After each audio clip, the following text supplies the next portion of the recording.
नोरमा group, जो सोचता है वो करता है। आपके अपने सपनों का आशियाना। आखिर जिस बात का डर था वो सामने आ ही गया है। हम लगातार आपको बता रहे हैं कि किस तरह से बिहार की राजनीति पल पल बदल रही है और बदल रहे हैं समीकरण भी। ऐसा ही एक समीकरण बदलता हुआ दिखाई दे रहा है कि तिरहुत का परिणाम अभी घोषित नहीं हुआ, लेकिन संभावनाएं इस बात की प्रबल हो गई हैं। जिस तरह के वोटिंग पैटर्न थे और जिस तरह से जो गिनती हुई है उसके आधार पर दोनों ही गठबंधन फिसड्डी साबित हुए हैं और नीतीश कुमार का एक और घोड़ा जो है वो पिट गया है। तो ऐसे में Bharatiya Janata party alert mode में नजर आ रही है। देश के कई राज्यों में विधानसभा चुनाव और उपचुनाव खत्म हो गए हैं।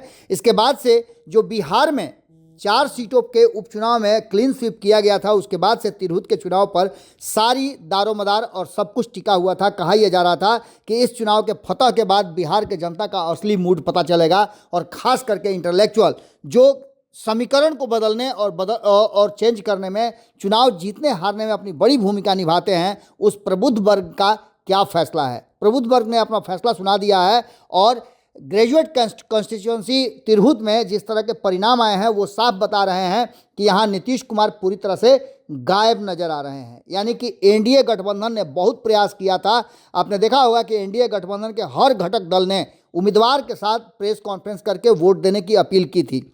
उसके बाद से कहानी बिल्कुल बदलती हुई दिखाई दे रही है। उपचुनाव खत्म होने के बाद अब अगले साल बिहार में विधानसभा के चुनाव होने हैं, जिसकी तैयारियां शुरू हो चुकी थी और भारतीय जनता पार्टी के साथ साथ एनडीए के सभी घटक दल यानी पांचों पांडव ने नीतीश कुमार को अपना अगुआ यानी नेता मान लिया था। इस बीच केंद्रीय गृह मंत्री अमित शाह ने आज दिल्ली में बिहार एनडीए के नेताओं के साथ डिनर पर एक इमरजेंसी बैठक बुलाई है। दिल्ली में मंगलवार की शाम ये बैठक आयोजित की जाएगी और दिल्ली में आज जेडीयू के राष्ट्रीय कार्यकारी अध्यक्ष और राज्यसभा सांसद संजय झा के घर पर भी बिहार एनडीए के कई नेताओं की डिनर पार्टी है और वहां भी एक बैठक होनी है। इस डिनर के केंद्रीय गृह मंत्री अमित शाह भी शामिल होंगे। आगामी वर्ष में होने वाले बिहार में विधानसभा चुनाव को लेकर के यह डिनर पार्टी काफ़ी महत्वपूर्ण मानी जा रही है। वहीं बिहार में जिस तरह की बातें चल रही, चर्चाएँ चल रही हैं कि संजय झा जो हैं वो भारतीय जनता पार्टी के यशमैन हैं और ऐसी स्थिति में संजय झा के इस मीटिंग में शामिल होने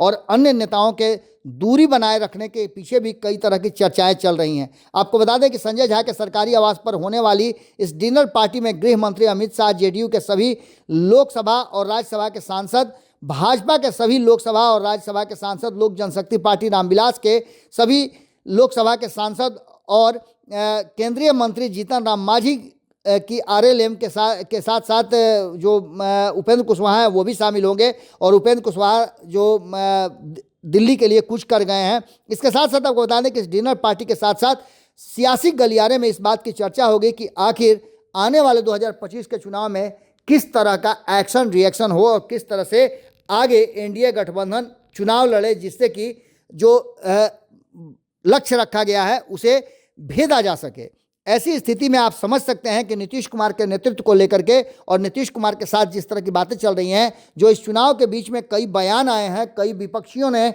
और सत्ता पक्ष के लोगों ने जिस तरह का वहाँ माहौल पैदा किया है, उसे लेकर के कहीं ना कहीं भारतीय जनता पार्टी की चिंताएं बढ़ी हैं। नीतीश कुमार कितने सक्षम होंगे 2025 के चुनाव में परिणाम को अपने पक्ष में करने के लिए, इस पर भी मंथन होगा और कहीं ना कहीं इस डिनर पार्टी को बड़ा ही महत्वपूर्ण बताया जा रहा है। आपको बता दें कि हालांकि ये डिनर पार्टी संजय झा के घर पर है, इसलिए इसको ये कहा जा सकता है कि एक बार और अंतिम चांस अमित शाह के तरफ से दिया जा रहा है। ऐसी स्थिति में देखना दिलचस्प होगा कि आगे निकल करके क्या आता है। हमारी नज़र पूरी तरह से इस घटना पर बनी हुई है, आपकी नज़र भारत लाइव पे होनी चाहिए। लेकिन एक बात तो तय है कि 2025 के चुनाव से जिस तेज़ी से भारतीय जनता पार्टी फैसले ले रही है, उसमें आगे कुछ भी संभव हो सकता है। अगर ये वीडियो पसंद आई और वह बिहार के राजनीति और बिहारियत से सरोकार रखेनी तो सब्सक्राइब बटन दबा के चैनल के सब्सक्राइब कर ली। ओजे एगो घंटी बा, ओकरा बटन दबा देला से कुल सटीक और मारक खबर रुआ मुफ्त में मिल जाई। अगर रुआ पत्रकारिता के हमनी के नया प्रयोग में सहयोग कर चाहतानी तो ज्वाइन बटन दबा दी।